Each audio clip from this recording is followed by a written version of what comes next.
فأنا لم أؤذي مدنيا على الإطلاق. قاتلت في جبهات متعددة، وأنا قاتلت بنحو أكثر من 20 سنة، وقاتلت بشرف.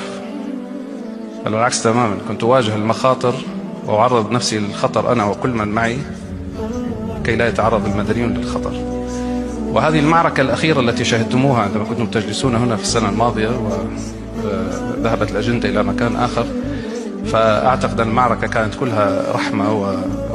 هل رأيتم في زمانكم إرهابي يجهز خطة بأكملها خلال 11 يوم يدخل إلى حواضر ومدن كبرى مثل حلب وحمص ودمشق وحماة والدير والرقة وعفوا اللاذقية وطرطوس ودرعا والسويداء دون أن يتأذى إنسان واحد؟